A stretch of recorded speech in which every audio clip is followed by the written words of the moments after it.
Are you powering up like Gohan? Find out in this episode of Saiyan Sit Down. Woo! And watch Dragon Ball Z today. And today we are talking about Gohan has fully powered up everyone in front of Kabito. And we don't know why yet. But obviously it's going to be for some importance. And this episode is going to explain basically what we're entering a new saga. And here you go. This is basically the whole story of why the saga is being what's happening. I have PTSD just watching this. Like this episode, the energy drain title, like it stresses me out. Him powering up, like it's a visceral thing that happens to him. You know. I think what's unique about this episode is that normally it's not that bad things can't happen to the fighters, but something like this rarely happens, where the fighters are so incapacitated that they're literally being able to be whatever you want to call it, tortured or like. Well, he's totally restrained. Yeah. Like it's like everyone. It's like having some surgery or something. Like he has rabies, and everyone's just holding him down. I was gonna say also, he gets no compassion during any of it. No, well, also, I mean, lucky for him, he's at this level because we see that later on he can't contain more powerful things. So it's like, I wonder what the limit is, because I guess Super Saiyan 2 basically is the limit of like how much he could probably restrain someone. Like, well, that's a big debate. I think he can actually restrain a lot in this way. This is like a technique he has, right? But I don't know that he could fight. And to be fair, I was gonna say the difference with Gohan and maybe a villain is that Gohan is probably more confused, if anything, than like other people probably know what's going on and says, I'm going to break out of this, versus Gohan was probably more confused on what's even going on, because he probably had no idea what's going on. Especially if Kabito asked him, he's probably got a billion questions in his head. But yeah, he's fully powered up, and then we got Spokemon and Yamu, they got this little M tracker. By the way, I love that. What villain merchandises his own stuff? He puts the M on the little tracker. There's zero reason to do that. Like, he literally drew that on there. Like, he had one of his minions, like, draw that on there. Because the M is just Majin industry. Yeah. So I love it. I love the like. And there's pretty eerie music happening while he's powering up and all this stuff too, which is cool. And it's the first time he does go beyond the Super Saiyan. First time that anyone has powered up to that since the Cell Saga. So he's basically showing that he's still in the game. And Vegeta's watching obviously very carefully and says he's still weaker than when he fought Cell, but noticing that he's still going to this new level. So, and Supreme Kai says he's still the strongest. So there is, I think this is where, power scaler people. Okay, that has to be a dumb mistake, because we all know he's not the strongest of the three. He might be. I'm not even talking about Vegeta. Come on, he isn't the strongest of the three. No, Gohan could not beat Goku at this point. He would get pulverized by Goku. Pulverized by him. Like, Goku at Super Saiyan 2, the fact that Vegeta says he's weaker, I bet Goku's stronger at Super Saiyan 2 than he was. So there's no way. I guess Supreme Kai only knows their base form. I think it's just a bad dub. Unfortunately, I'll give the dub there. But anyway, so basically Gohan gets this big old bear hug and cannot move. And yeah, he's being drained by this very pokey thing. Gosh, if you've ever hated needles, thinking about that, a big needle in you just draining every It's like an assassination attempt too, because they come from behind. Yeah. He's restrained by one person. That imagery is like, it's like Caesar being assassinated on the steps or whatever. Like, it's such, and he's screaming everything, like in front of a crowd, in front of an audience watching him being humiliated like this. They are neutral parties, right? They're at this world tournament. Okay, Supreme Kai and Babidi are also involved and there's stuff happening. This is where they now bring the Z fighters into the conflict. Right? This is like... Well, they bring themselves into the conflict. Yeah, but Supreme Kai tells Goku not to interfere, right? And like, by doing this, they are now intertwined in this whole thing. But Goku even has that moment, he says, where he's like, if I don't go, I'll never know. So he decides to leave the tournament. And then Vegeta is very upset about this, because Vegeta wants his fight. Which also I like, Goku kind of has to lie here, because Goku's on a time. It would be pretty hard to beat this whole saga. No offense, Z-Fighters, I love how Goku thinks it's going to be easy. Guys, the last couple of sagas, when has it ever been easy and when has it ever been quick? Very pivotal moment. Don't know if it's a dub or not. Kai says, I could use your help. Which is an interesting moment as well. So acknowledging that they're strong, right? Yeah. Well, but I just want to mention that the first group goes off with the Supreme Kai. Gohan is being helped by Kabito, which this Kabito uses healing power, right? Instead of, for some reason, a sensory beam, but whatever, saving a beam. But anyway, and Kai shares the backstory of Majin Buu and basically that he chose to keep him in the ball rather than kill him. Yeah. Well, because if they tried to kill him, they were worried that he would come out of the ball and still be a thing that they would have to fight, just that less power. Yeah. So they're risking that. They just thought, because I think also in theory, Buu gets weaker every year that he does not get energy. Like, he should get weaker. So one day, if there was a disturbance, that's why Babidi and them had to get the energy, is because they need to power up Buu back to a form where he's powerful enough, which giving him a Super Saiyan 2 boost plus other people that they fought and whatnot, it should give him a little bit of it's a good amount of power in there that he's got, along with the other fights giving them power. Never liked that he was a wizard. I don't like that dub and the magic stuff. I think there's another interpretation. I don't think they have to use the word wizard, but it is different than anyone else we've encountered. Yeah. So. But let's go to 220 now. Okay. This is now the Babidi Saga, so that was the end of World Tournament. And this is where Videl turns back. Can't keep up. Yeah. Confirms that Gohan is the gold fighter who beat Cell. Yeah. Great. I like this, but I like this as the opening to the saga of them tailing Yamu and Spapovich. It's kind of like they're just going down this rabbit hole. It's like that final level of Star Fox when he's just going down for Andros, and it's just, where is this leading? It's so far from everything. And then Gohan and Kibito show up. It's kind of like Bill, I forget her name, the little person, Falco person, they're coming at the last minute. If you save them, they come back. Yeah. But I do like them, and I love this line. Goku's basically just like, let's have fun this time to Gohan about this. Like, Goku is so relaxed at this point about just everything. It's hilarious. This is where I think people think about Goku. I know that Goku has other moments, and he's a completely different fighter in other sagas. But I think this is the Goku when people think of Goku, for some reason, is this relaxed fighter who is not taking these threats near as seriously. Well, it changes dramatically in a couple episodes, obviously. Yeah. And I wish that we could see if I would rewrite part of it, I'd have him getting a little more. I mean, the energy drain thing, I think he should have more agitation towards Supreme Kai for. I think there should be more tension between them, but still thinking that, this is going to be fun, we'll show you whatever, but I don't like that just is a switch later on. Yeah. So they get to this mysterious location, and who greets them? None other than Poi Poi. Poi Poi, man, by the way, guys, tell me that this guy was not. He had to be designed for a Frieza fighter, right? He feels so much like one of Frieza's goons. Like, he feels so much like he has to be a good design that he had and just decided not to use. Similar to Third Form for he's got that alien style. But the costume, this reminds me so much of that kind of design. But anyway. Too, I remember thinking that was the new enemy. Right? You can tell. He looks such like a little. What I love is I have all three of these toys. I have Poi Poi, Yarkon, and Debora. Wow. These guys are in 10 episodes combined max. I love that. The Yarkon toy? That's crazy. He was huge too. He was and then also I don't remember them absorbing people in the town next to them. That was a pretty intense scene. I mean, you don't see corpses in Dragon Ball. And then you got Supreme Kai as being the biggest idiot in the world. Like, the spaceship was underground! Oh God, Kibito! The one place we didn't look! Underground! Like, oh God, we are horrible at these jobs. But I was trying to get Goku in this dub as one who kind of discovers the dirt's on. It's like someone who recently went under there. Yeah. Goku's normally not the detective in this. It would be like Piccolo or something. I love that. But even Goku, dumb Goku, was like, wait a minute, it's underground. So people are like, the one place, the one thing we didn't look for. I love it. And then, but we hear, the next scene, the Majin theme playing for the first time as Debora and Babidi emerge. And that theme is must be. That's I think most played theme of any of Dragon Ball, just constantly for the rest of the saga. Yeah. And Debora, you assume, is gonna be one of the big bads, though. Well, his introduction, Supreme Kai is shocked that Debora is there, right? The reaction is. Yeah. You assume. He actually, I think they use him sparingly enough, and I would say that some people might not like it. I think they use him just enough. I think that's fine not to have him in everything. I think that he is just enough used to make him a part of the saga where it makes sense. But to be fair, you do forget about him by the end, because we're 90 episodes plus away from the end of the saga, so he's really at the beginning of the story. He plays a really important role. Oh, 100%. But I didn't really understand, as a kid, again, there's just so much stuff they're throwing at you that has you can build endless fan fiction. I was like, King of the Demons. What are I thought Piccolo's a demon. What are the demons? It was so confusing, and the dub version of it, I feel like, was very lazy. Of just there's another universe of demons, and he's the king of it. It's great. And now, of course, there's spin-offs where there's entire sagas about his sister and wife. Hey, Daima, right? We'll see if Daima. It looks like Daima is them getting revenge. Fine, the demon universe coming to get the revenge for their king, which.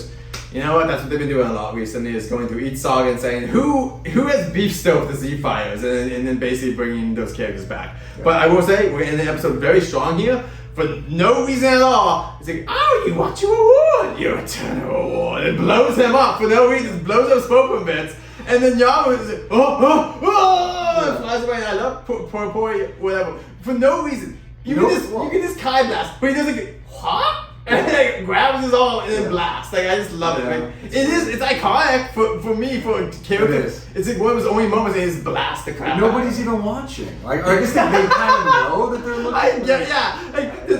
Alright boys, put on a show for a guest. Like I mean, I guess that's like funny if they did that, but like And it's kind of generic, but I guess we get the sense that okay, Babidi's so powerful he can beat these like weaklings. I do love who destroys their own men. Goku, you've been around, man. You see a bunch of guys kill their own men. Like this is not that different than most other villains. Supreme Kai seems like kind of a sleuth at the beginning of this, where he's like, it's all part of a plan. He's going to track him down. He's finding a spaceship. But like, everything is a surprise. He's just like, oh, the King of the Demons is here. Oh, he's killing his own people. Oh, like, he's just constantly disconnected from everything that's happening now. Crazy. All right, let's move on to the last episode for this, guys. 221. This is so cool. Again, it opens with the Majin theme in the middle of it. Like every episode begins and ends with this theme. You become nauseous with just like how much it's playing, and just like it's like Namek times 10, where it's just you can't escape it. It becomes just like the fear and the hypnosis of just you're stuck. It starts with the other villains going inside. His computer's like, let me take care of our guest.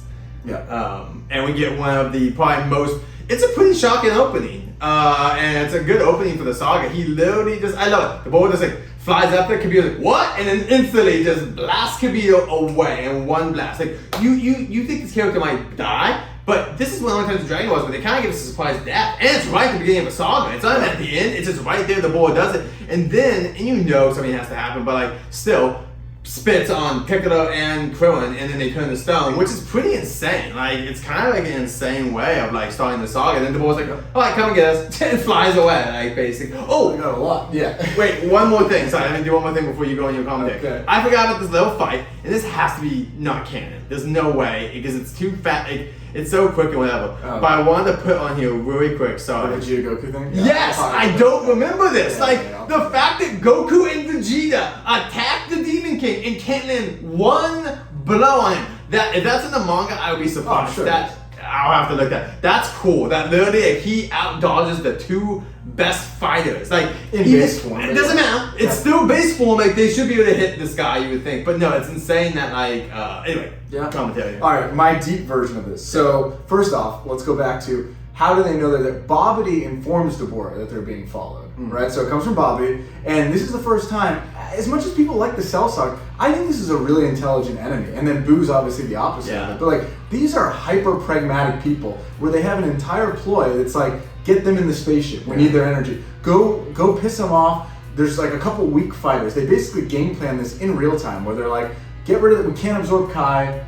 Go after, get the three strong ones in the spaceship. And it's all like, they take the bait. So Deborah goes out, gives them the debate. They're really the smartest enemies I think we've encountered, like in Z. Like Supreme Kai doesn't want them to come in the ship. So his way of getting them in is like, I guess right, yeah. He's got to get revenge, or they need revenge. So let's kill one of their friends, and then they'll come in the ship, right?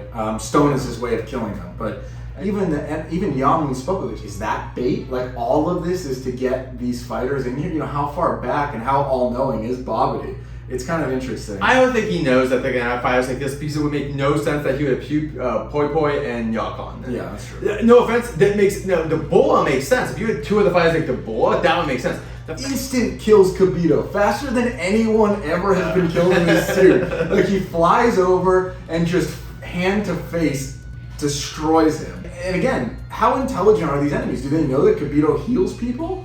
Like, do they actually? And they're like, let's get rid of it. It's like Dende, but like. But I think it's a two. I think you're right. It's both. They probably think he can heal people, and two, it's the bait Supreme Kai. Yeah. That's Supreme Kai's bait. Yeah. If you killed Kibito, hey, we killed your god. Who never really mourns him, by the way. Supreme Kai's never they're like, your weak Kibito was too dumb. They say later on. And Supreme Kai's not like, that was my best friend or my guardian. It's just like no reaction. Yeah. And then Goku and Vegeta take shots at him. All right. My first observation watching this, because I think all of this is Gohan's arc. Like all of this Deborah stuff is about Gohan facing his fear, not being strong. Whatever. Gohan's paralyzed, so Vegeta and Goku spring into action and at least take pot shots at him. Like you said, it's interesting that they can't land a punch. Gohan's in shock basically, and doesn't do anything. Doesn't save Piccolo or Krillin. Doesn't aggressively try to get revenge. He just doesn't know how to fight or react in any of these like situations. Well, he hasn't been really fighting. And even the stuff with like human stuff is so below him that like it's not real training. I think he's highly intimidated by Deborah in a real fight and facing up in front of Deborah's his as strong as Cell, which means he is powerful. I mean, that is like, not that Gohan couldn't beat him, like they can be capable. He doesn't even try. Yeah. And then, Supreme Kai sucks. I should have warned them. His spit turns fuels. Yeah, you should have warned them. So we went from 7 people to 4 in about 30 seconds. That's pretty crazy. That's like having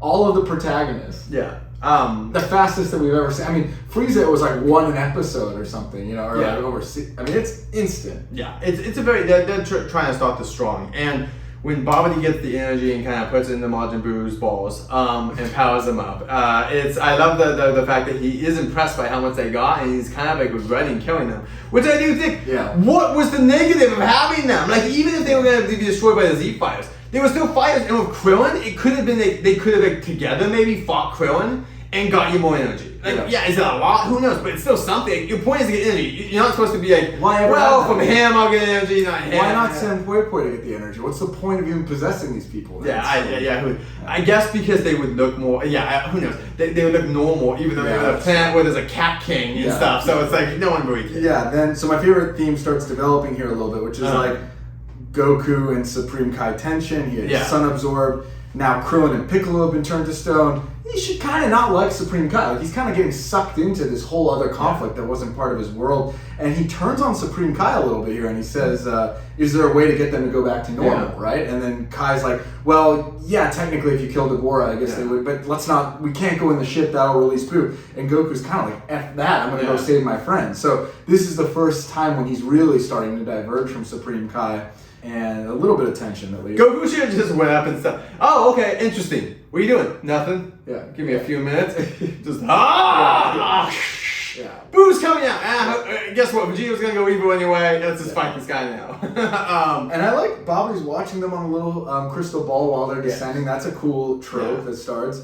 Supreme Kai's admonishing them that Boo is the real focus because they just get excited. Oh, there's fighters here? Great. Like, world tournament. I mean, this is where I was saying I don't understand some of the things. Like, you got Pui Pui saying, you're not going anywhere when it's one-on-one fighting. Why? Why not just have all three, Deborah, y'all calling all of them, attack them right now? Why would you want to do one-on-one fights? It is also really funny that like all this tension, this same guy comes out who was out before, it's like the door greeter again, and then he's explaining the rules. Like this is not that intimidating, right? Like shouldn't he just be fighting them, right? Like what Deborah is? You're on the top floor, level 1. But you won't even have to think about level 2. Like, this is also known as level 1. Like, he's like explaining how they refer to it in the cafeteria. I mean, this guy does come from what looks like a pretty crappy planet, so maybe this is his most exciting moment of his life.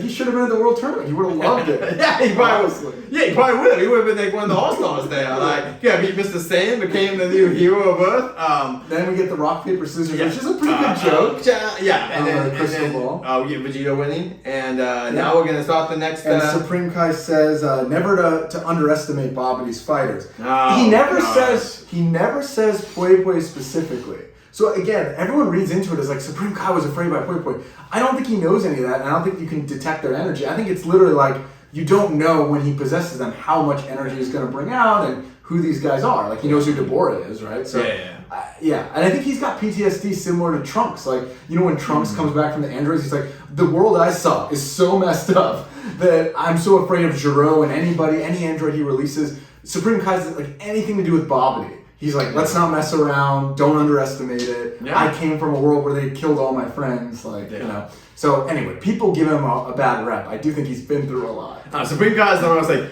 his character changes so much in these arcs. Like he's just like calm, collected leader. Then he becomes this kind of aggressive leader. Then he becomes just manic about everything. Then he becomes just like even more manic about everything. And then he literally just becomes a side character. Yeah, I mean this first transformation, I think he spent thousands of years preparing for this, and then he's caught off guard. And so I think he's having like a mental breakdown. Yeah, he should be, because he's losing to a Saiyan who's been around for 60 years. Yeah. Like, not even 60 years, like what, Goku's 40? My God, man, I get a better training regimen. Anyway, guys, what did you guys think about this at the beginning? Were you super excited? Did you guys like how this saga started? Because it's a little bit more different. It's a little bit faster paced in some ways, as we were saying. Fires are down pretty instantaneously, and things are just happening. So leave a comment below and let us know.